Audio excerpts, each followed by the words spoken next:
Alright guys, hey, I'm using a new camera. Well, not new, but one that I had ordered back in the summer. It's like a cheap version of GoPro. I think it's about 80 bucks on it. I want to see how it works out. What I'm going to do tonight is I'm going to rebuild this bluebird house. So we're going to take this apart and we're going to cheat and we're going to use these pieces to make a new bluebird house. Make it with the background noise too, so you'll have to forgive me on that. So we're going 9.5 here, and 8.5 here.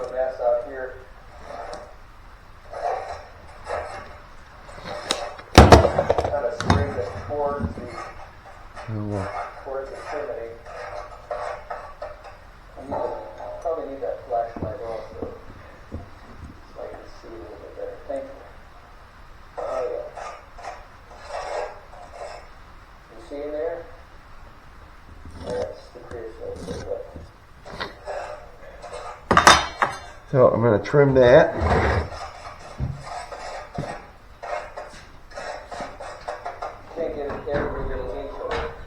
Now, another thing you can't quite see, I guess we'll get the camera to take a look down from up above here.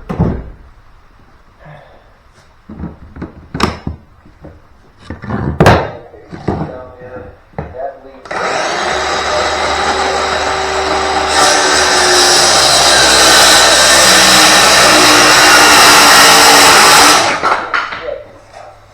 Alright, now we're going to cheat this one.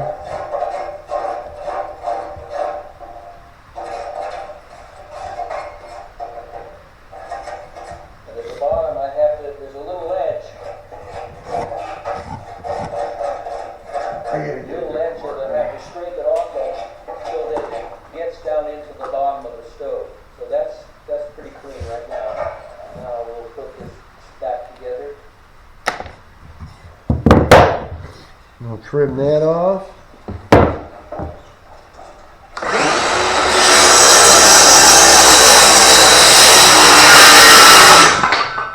Alright, we got our sides. Now we need to do the front, which I had a piece over here. Out into the ash pan at the bottom. Now 8.25. some of this loose ash that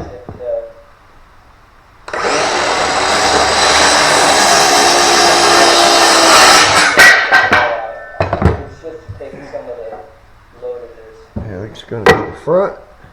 Gotta kind of move slowly with this ash. And you just keep going until you get it as clean as you like it. And the bottom, Now we've got the ashes pretty well cleaned out and left a little pile. 4 by 4.5. Back of this. So we'll go.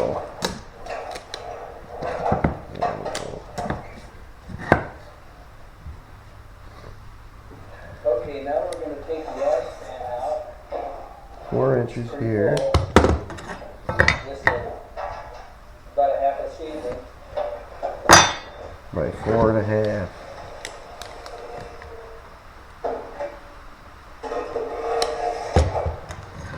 And put the lid on, and that's it. Now we want to get the creosote buildup that's underneath the oven. Now we've got everything from the chimney down to the back. Lift that real quick. The oven. We've got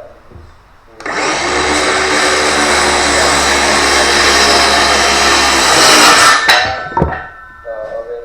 I just finished also. This is the last step. These two little nuts.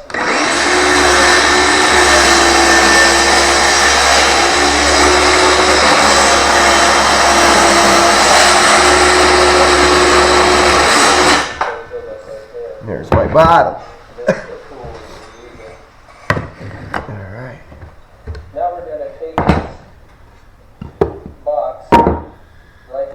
just a little of that opening so that creosote can be dropped into there. Now what I have to do is I have to get this tool Now my back back inside there. is going to be I'm just going to pull a little bit out. 5.5 inches wide. This is all the stuff that goes to the bottom. Looks like could have had a little bit. I need to straighten this up. This could be Now I a want little to off. the flashlight. Now you can see all that buildup. They go beyond all over the sides, hanging Yeah, from maybe the, that. on the, That'd be all the right. underside of the oven. So this is going to be That's what we're about to do now. And I have to go way back to the back where the chimney drops some of this out of the chimney into, or out of the pipe, stovepipe into this back of the oven. So now we clean that out. We usually do this about twice, 2 to 3 times a season. And sometimes we get a little bit more, sometimes we get a little less. 5.5. We get a little bit more than this. But it's a good half a box to 3/4 of a box for it. This is a little outlet to clean between the oven wall and the outer wall. That's one of the areas that without this little area here, a little opening, you wouldn't be able to get in and clean that thoroughly. So that's the result. Now to complete this, I have to close that up again.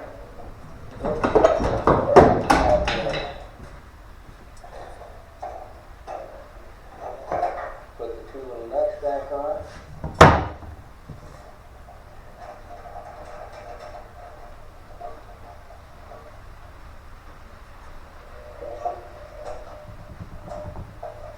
And that completes the cleaning of the stove. There are some things that I would like to tell you about over here, where when I'm making a fire, I like to start with fire starters. A lot of times people think of their newspaper, and they'll want their newspaper all up and put it in the stove. Well, you can do that, but I like to bank my fire a little bit aside with, I guess I could actually show you what I do. And I like to take, let me explain first what all of these are. These are picnic sticks. And we usually chop them down much finer than this because that's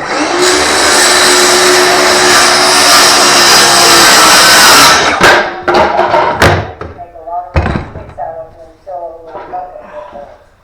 And put those in there. They'll burn a long time while you're trying to get the rest of your wood to start. You can do birch. And birch, I like birch the best of anything we've used. And birch has a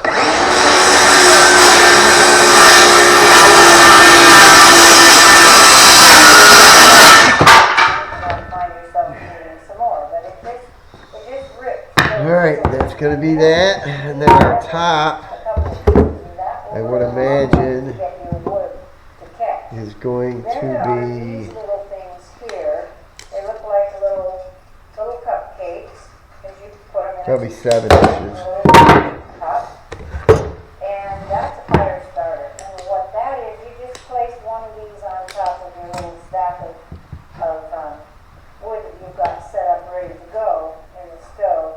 And light the paper. And then that thing will take off. And what it is it's cedar chips. You can buy bags of cedar chips. Don't go and burn down candles because you melt these candles by the end of the season. You and collect them from your friends too. Can put all of these things into a pot, melt them all down, and then you get, it's kind of like a little family project.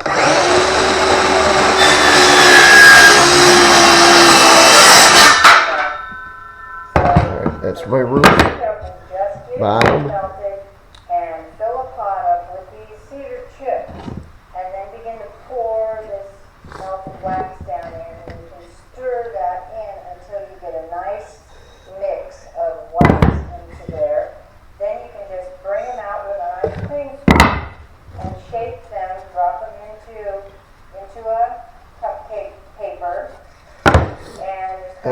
So, paper around it, and we've put away all. And I, in this pan, like to use my non-stick, have some hot tea before you climb back into bed, and but this stove is always hot. It's always ready for you to do something in it. I want to talk too about foil. You'll notice that there's some aluminum foil over here on our wall, and our refrigerator is back here. And when we lived in Minnesota, we had a little tiny barrel stove that, it was made out of tire rims that some fella had made and put in that house. And it held little 9-inch pieces of wood. It was very, very close to the wall. And we were talking to some people, what do we do? We don't own this house, we can't put in another stove. And they said, just put foil on the wall behind the stove. So we did, and we thought, this is a joke. And, but we went ahead and put foil on the wall. It was intensely hot. And once we did that, we slipped our fingers back behind that foil, and it was a smooth. So this is why you'll see that we have, anywhere there's a stove, we have tin foil wrapping things. We did think, maybe we can just make it look nicer, and we'll get someone to fabricate something out of, what do you call this? A place where they do heating and air conditioning, and we thought we could have one of those done. So, stovepipe, and we wrapped it around that log there, and it collected heat so badly. So we went right back to the foil, and our house is safe. So that's what we do with aluminum foil. And you can use heavy-duty foil and put it on the wall. It'll be nice until your cat comes along and decides it wants to fight with the cat that's in the reflection, and then you got to replace your paper. This is wood stove cookery. It's been a blessing to us to have this little book to read. It got us through a whole lot of little pitfalls. It's a different kind of a stove than this Amish stove. So some of the things are relevant, but many things that she talks about have been a lifesaver for us and got us going much more quickly in what to do to get our stove where it's functioning for us, not spend so much time learning, but to learn from someone else. So that's a very good book to use. Okay, this is just about ready to go, and while it's about ready to go, our bread should be coming out of the oven, and so we will get some hot pads on here, and a second one, and we'll pull these out of the oven, and we have crossover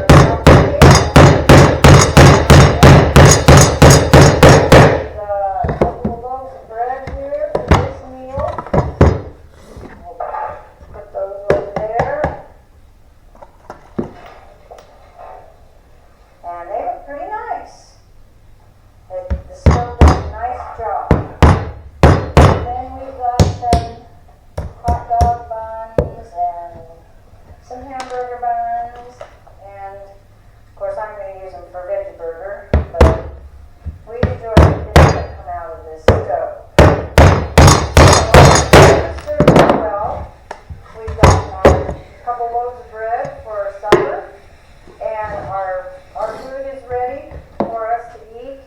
Make up our little salad real quickly. We have crossover coffee cake for breakfast, and we've got hamburger buns for lunch tomorrow.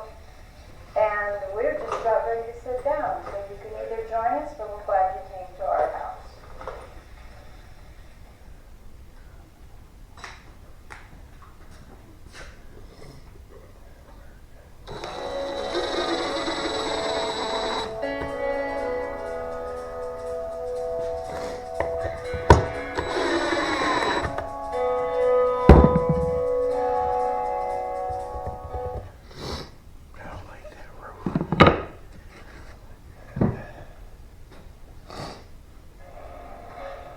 Good morning. It's just before 7 a.m. and Eric and I are taking off on a trip to our other cabin, New Year's Day. And we figured we'd go celebrate the occasion up there.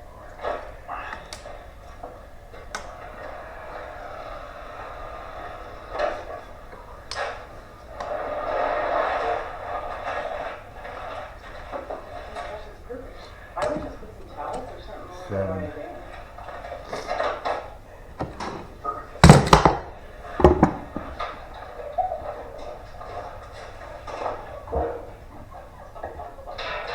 There was 9 moose on our trip in, 1 coyote, 4 car wrecks or so, and I think we're going to have to do some snow blowing. In fact, I'm sure we're going to do some snow blowing before we get into the cabin.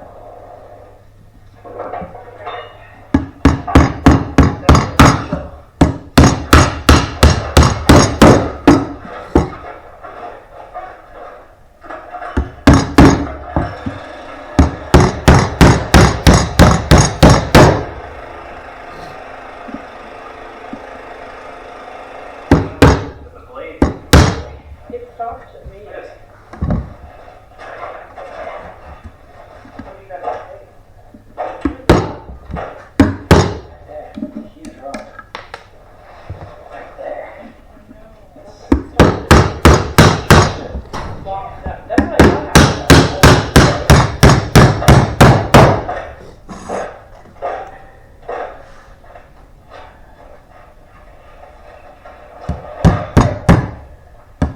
That's it right there. Snow out here. The present on the long driveway. This is one of the cons. So we're doing it with the snow blower, and we're about halfway to the cabin. Broke a shear pin or a shear bolt. We're gonna replace it. We're gonna start a fire, I think, when we get there, and then come back and we'll get the dogs. But it's like 3:30 or 4 in the afternoon. It's already getting dark here. Where'd the rock go that you... I tossed it over there. So it's not bother us anymore.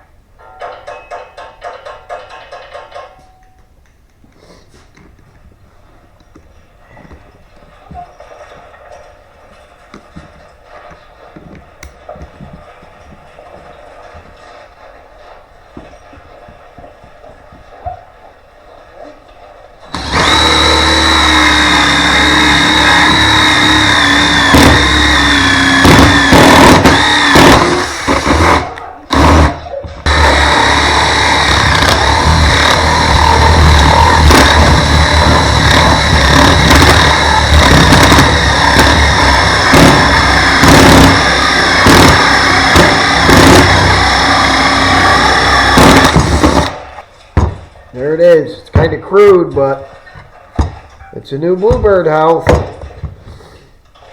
Not my greatest, but it'll work.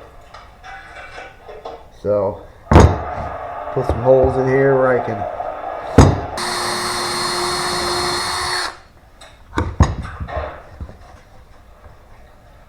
So what are you doing? One there.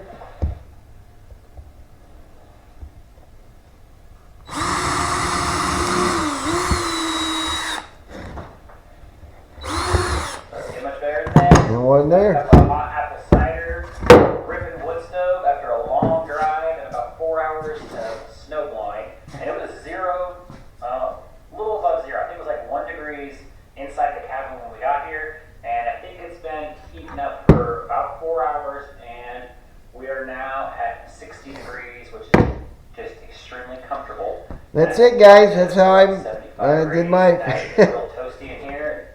bluebird house. So, when I was a kid, Right, easy peasy tonight. and I was in environmental conservation in And high school, I think we're gonna we like built a ton of those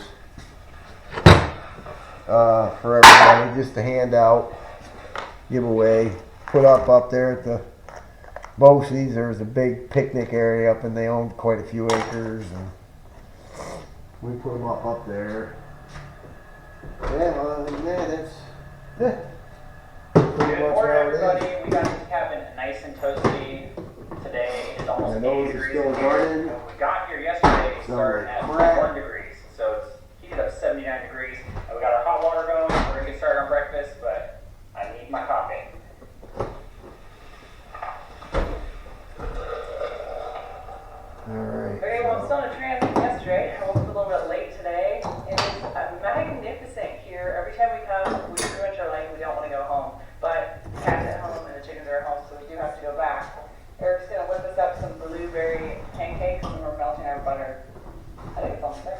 it To make back. some of our mix, we have flour, baking powder, salt, and cinnamon here. This is about 2 cups, so apparently we're making a lot of pancakes today. We have 3 eggs in here for different recipes we're making. I only need 1, but they're scrambled eggs now, so I'm just gonna pour a little bit of that in there. There we go.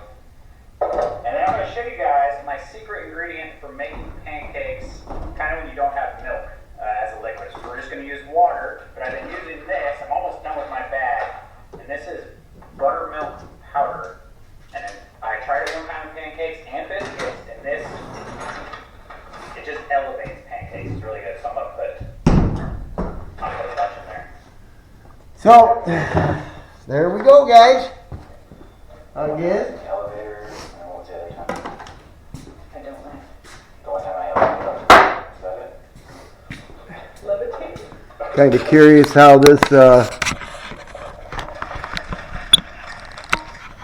thing is recording. Anytime you add blueberries to like a All that good baked stuff. good or like pancakes or something, you put them in frozen, and it doesn't turn. We'll see what happens, I guess, blue right? color. So we're ready to go. Let's cook up some pancakes on the wood stove. Big fluffy ones.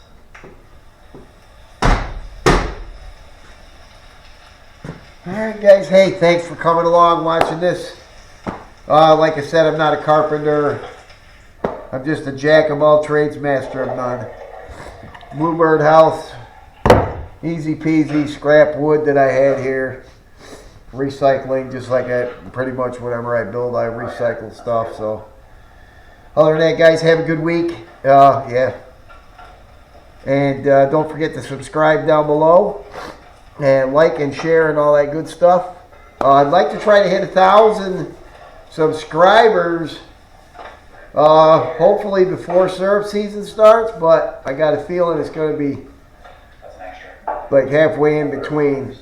You got to check out, I got some more syrup, maple syrup stuff for you guys to follow on the backyard hobbyist. You know, where you're not trying to make $1 million or, you know, whatever. You just want to make maple syrup for fun as a hobby. All that other stuff. I'll have some more stuff out there. Homemade spiles. Where you can get buckets from for free. You know, stuff like that. So stick around. We'll see you in a few. Have a good night, guys, and thanks again.